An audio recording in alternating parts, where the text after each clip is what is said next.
Pessoal, eu estou na Vale TV, eu apresento o programa Filosofando com Samir Abdo. Se quiserem maiores informações, venham para o meu Instagram, @samabdofilosofia, e eu estarei à disposição de vocês para qualquer tipo de dúvida e fiquem muito bem à vontade comigo, ok? Obrigado.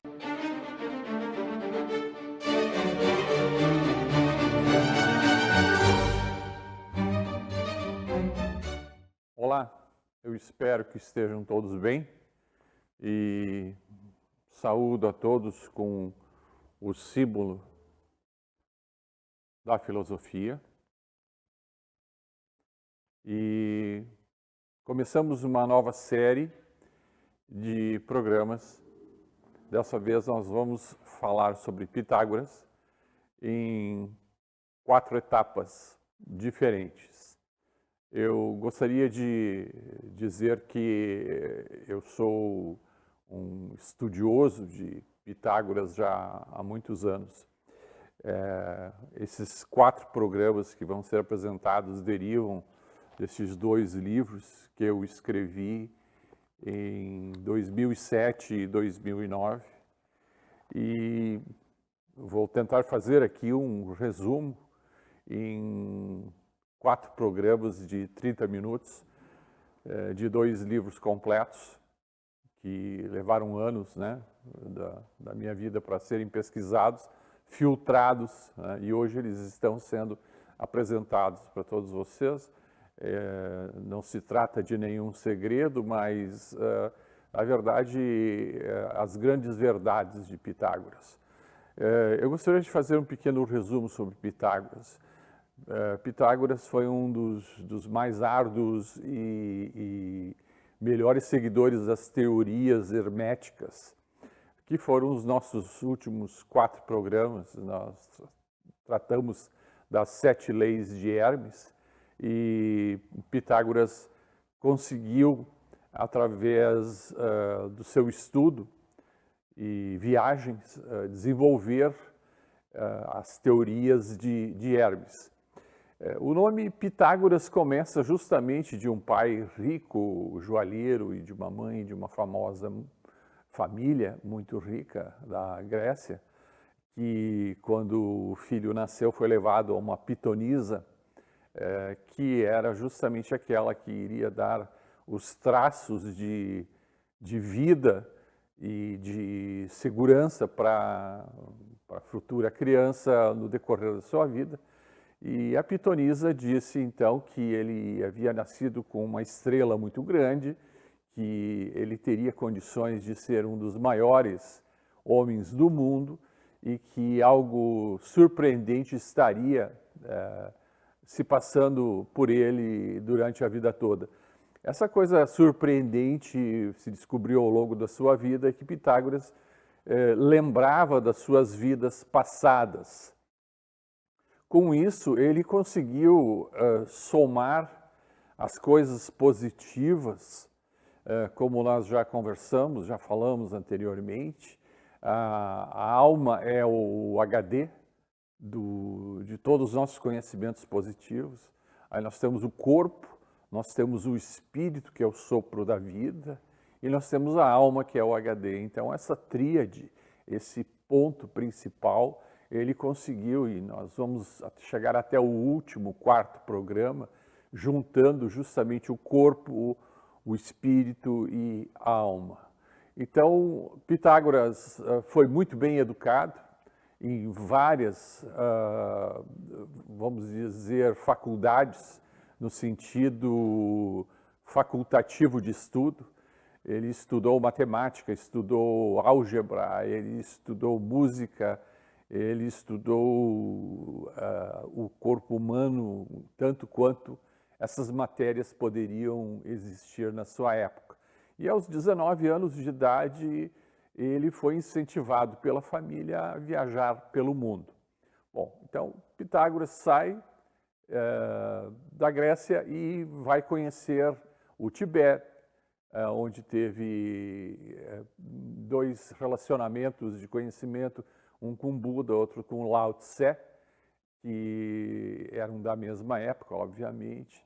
depois ele foi à Índia, ele desceu a Ásia Menor, a Ásia Maior, ele esteve procurando por todos os lugares e, por último, nos seus estudos, Pitágoras, então, por algum tempo da sua vida, aproximadamente 20 anos, ele fica no Egito, onde ele vai estudar todos os conhecimentos que até então os egípcios tinham, e ele já era considerado um mestre. Lá também ele se aprofunda no zoroatrismo, de Zoroastro ou Zarastutra, como quiserem. Ele então se aprofunda nos mistérios egípcios e aí ele aprende todas as categorias e todos os ensinamentos sumérios, assim como ele aprende todos os segredos que até então aquele povo que já estava sendo, vamos dizer assim, tirado dessa terra, porque notem a diferença entre os egípcios de hoje e os egípcios de 2.500, 3.000, 4.000 anos atrás. Né? É como houve uma regressão, porque justamente aqueles cérebros pensantes, aquelas fraternidades, aquelas guildas foram tiradas de alguma maneira, foram filtradas dessa terra. Então, Pitágoras fez, ao voltar 40 anos depois para a Grécia, ele criou uma escola pitagórica.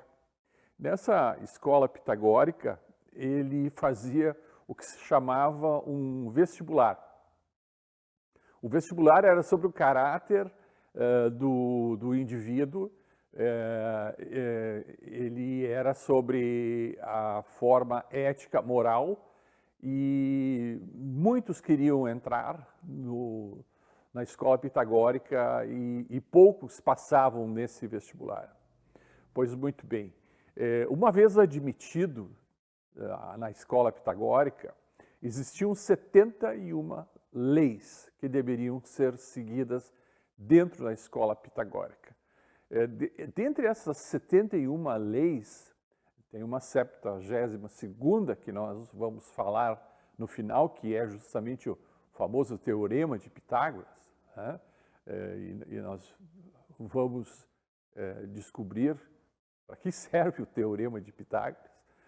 Muitos que já estudaram, e todos já estudaram, e muitas vezes se perguntaram ao professor por que eu vou usar o Teorema de Pitágoras e quando, onde e por quê.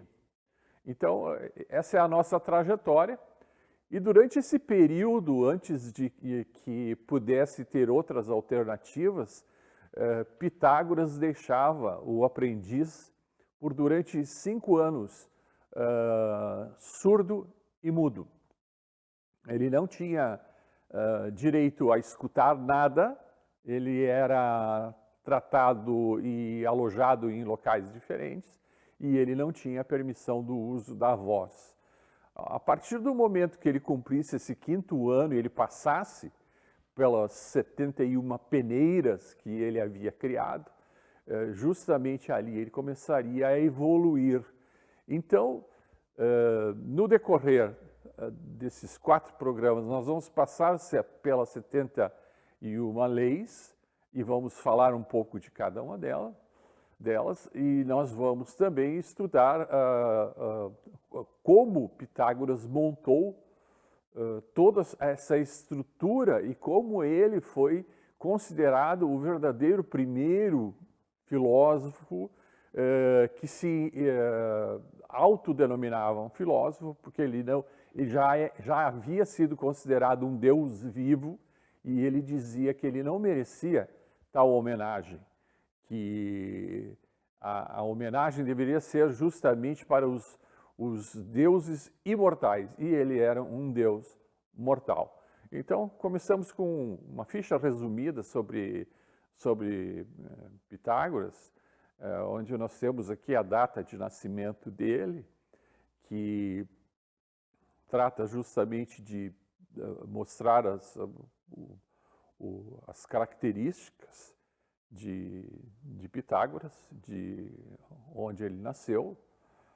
Nós vamos colocar aqui para vocês essa imagem de um resumo sobre Pitágoras, e em seguida já começamos a falar sobre as leis. Então, vamos dar andamento a isso. No decorrer desses programas, dessas aulas cumulativas, nós vamos ter um somatório de tudo sobre Pitágoras. Ok? Então, ele supostamente nasceu em 582 e viveu até 497. Lembre-se que nós estamos falando antes de Cristo, então nós estamos falando sempre do sentido contrário, né? O sentido contrário até chegar em zero. O marco zero é que começa a contar positivamente. Tá? Então, aqui nós vimos que ele viveu uns bons 70 e alguma coisa, 80 anos. As datas não são precisas, porque nós não temos essas informações com muita precisão, porque Pitágoras não deixou nada por escrito. Tudo que foi compilado foi através dos seus discípulos e depois, mais adiante mesmo com Tales de Mileto, que foi um de seus professores, assim como Anaximandro, nós vamos ter complementos da vida de Pitágoras, o complemento pitagórico, através de Sócrates, Platão e Aristóteles, principalmente. Então, vamos adiante. Vamos ver, então. A primeira regra dele é adora os deuses imortais, como eles estão estabelecidos, né, e definidos pela lei. Lembre-se que o mundo grego, assim como o mundo egípcio, vivia à base de diversos deuses. Então, o politeísmo era comum. Então, para ele não ser considerado um deus imortal, porque ele, na verdade, conta a história, foi assassinado no final, ele dizia então que os imortais é que deveriam ser reverenciados. Então, reverencia o juramento, em seguida, dos heróis cheios de bondade e luz. Bom, qual era o tipo de herói que existia naquela época? Só existia um tipo de herói. O herói que lutava e matava, conquistava terras e usava do seu gládio, da sua espada, a sua forma de heroísmo. E então era quase que impossível que um bom herói fosse uma pessoa cheia de bondade e luz. Então veja o desafio que era reverenciar um herói. Mesmo ele tendo sido herói, quando ele era herói, ele se tornava uma pessoa rica, porque tudo o que ele conquistava pertencia a ele. Honra igualmente os gênios de espíritos terrestres, prestando-lhes outro legalmente devido a eles, ou seja, ao tudo que é devido a eles. Essa honra já é uma preparação para o futuro inefável de Sócrates, porque era muito óbvio que nem todos os deuses poderiam estar, vamos dizer assim, atendendo a todos os nossos pedidos. Quando nós fazemos uma oração, nós devemos orar pelos outros e por nós mesmos nós devemos agradecer. Esse é o princípio do crescimento espiritual. Então já havia uma dúvida em que se eu poderia estar em conexão direta com Deus, o Deus superior, ou eu deveria ir através dos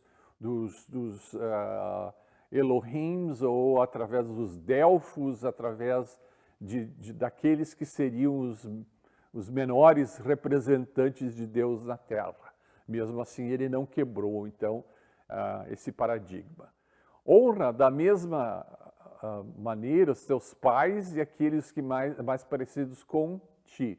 Ou seja, os pais, porque, como falamos na época de Hermes Trismegisto, o ser humano é o único animal que tem que ser tutoriado até uma idade entre 7 e 10 anos de idade na face da Terra para que ele possa caminhar por si só e possa possivelmente se defender. Eu diria que entre 10 e 12 anos já é uma idade aproximada. Enquanto que o potrinho, quando nasce, já sai troteando estrada fora, já mama, isso nos primeiros segundos de vida. A mesma coisa o bezerrinho, assim como basicamente todos os animais, e principalmente os mamíferos, né? Claro, aí nós temos os gatos e cachorros que ficam alguns dias tutoriados, né? Pelas mães, né?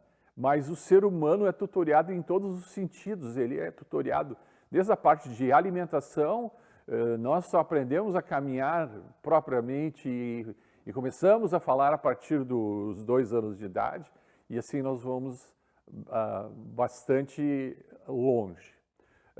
Vamos então às próximas frases.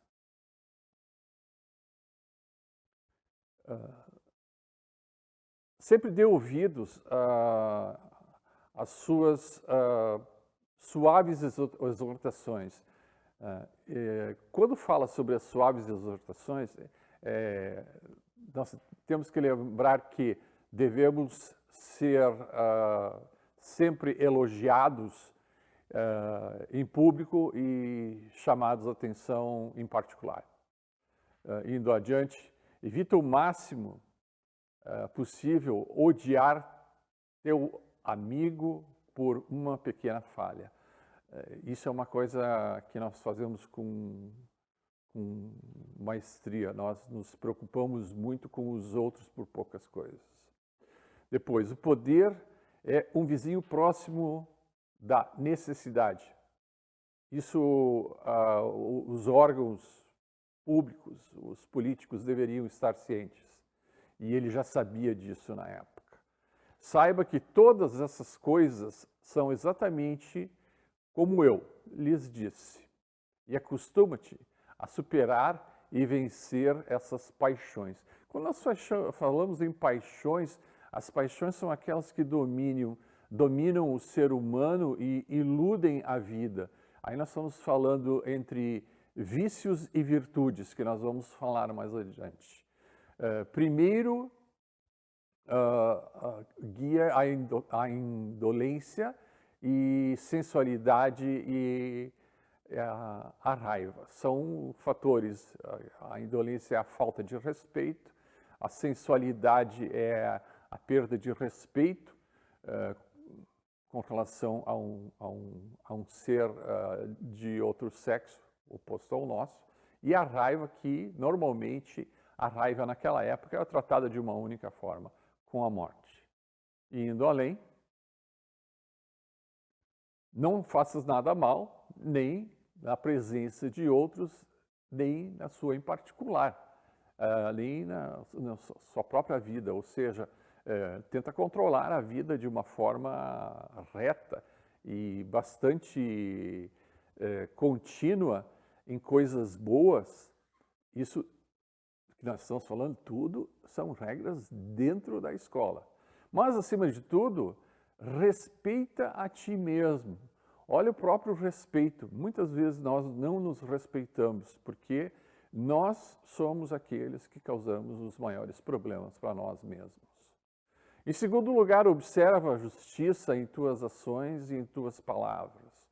Olha o pensamento antes de abrir a boca. Nós temos 32 dentes em geral. Todos nascem com eles.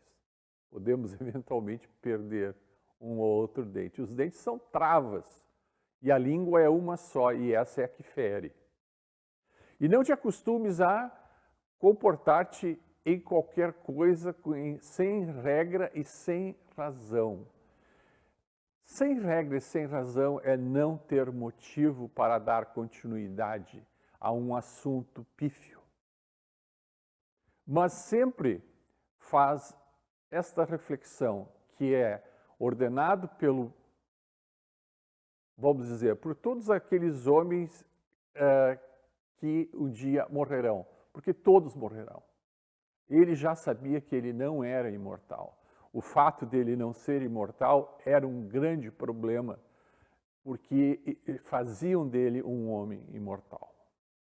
Vamos adiante. E que os bens da fortuna, sorte, são incertos, e que assim como podem ser adquiridos, eles podem ser igualmente perdidos. Lembram-se de Hermes Trismegistus? Tudo que está em cima está embaixo. Assim como nós podemos ter um sucesso tremendo na vida, nós podemos passar por um fracasso. Então lembre-se que essa onda senoidal é comum e nós temos que saber como administrar essa onda durante toda uma vida. Com relação a todas as calamidades, os homens sofrem pela fortuna divina. O que é a fortuna divina? A fortuna divina é justamente o poder de ter o corpo, a alma e o espírito em harmonia. Nós estamos falando de um bem que Deus nos deu. É o sopro de vida, a oportunidade de vida. Agora, adora teu lote com paciência, que pode ser e nunca reclame. Nunca reclamar. Esse é um grande problema, nunca reclamar. Não é reclamar uma vez, é nunca reclamar. Nós temos que achar soluções para problemas e não problemas para problemas. Então, nós vamos ter que aprender a não reclamar. Mas esforça-te para remediar isso, ou seja, achar soluções. E a 20º, então, considere que o destino não envia a maior parte desse infortúnio para os homens bons. Ou seja, quanto melhor nós formos no decorrer da nossa vida, quanto melhor for o percalço que nós tivermos que caminhar, ou seja, o caminho, a trilha que nós escolhermos, quanto mais estreita ela for e menos divergente daquilo que nós pensamos, daquilo que nós não queremos pensar, nós vamos ter uma vida mais segura e mais feliz. Partindo então para adiante, eu gostaria de dizer, essas são as primeiras 20 leis que nós estamos contemplando. Se nós fôssemos parar agora e pensar matematicamente, porque ele foi um matemático exímio, ele transformou a vida assim. Ele chama essa figura de técrates. Então, 1 é um ponto, 2 é uma linha, 3 forma um triângulo, 4 forma um quadrado. A soma de 1, 2, 3 e 4 é 10. A soma de 10, que é 1 mais 0, é igual a 1. Aí o lado cabalístico de Pitágoras. 1 é o símbolo de Deus. 1 porque é o uno. E se vocês observarem, nós temos aqui uma pirâmide com um ponto no meio. Normalmente Deus era demonstrado nessa época como um círculo, como um ponto no meio. Então, passando para a próxima imagem, nós vamos ver que ele conseguiu, através da técrates, mostrar exatamente o que ele possui na mão dele. Ou seja, uma forma geométrica, então, formada pelo pensamento. O 1, o 2, o 3 e o 4 é exatamente o que ele possui na mão dele. Ele tem o 1, ele tem o 2, ele tem o 3 e ele tem o 4. Agora, vão me perguntar, onde é que está o 4? É bem simples, né? É só virar aquela pirâmide para baixo e vão ver que a pirâmide por baixo tem 4 lados. E, visto na parte tridimensional, ela tem 3, de baixo para cima ela tem 2 e o pico dela, o ponto principal, ela tem 1. Eu acredito que tenha sido bastante compreensível até o presente momento que Pitágoras teve uma visão muito ampla do seu universo e ele dizia, o universo é matemático, ele é geômetra. Então, nós estamos chegando ao final do nosso programa, juntando o pensamento de mais um filósofo, um gênio, uma pessoa que teve vários ensinamentos a nos dar, e então estamos aí com o primeiro deles. Então, novamente, saúdo a todos com o símbolo da filosofia, esperando que estejamos juntos no próximo programa. Muito obrigado pela atenção. Desejo que todos tiveram um ótimo proveito dessas 20 leis, mais a nossa conversa. Muito obrigado.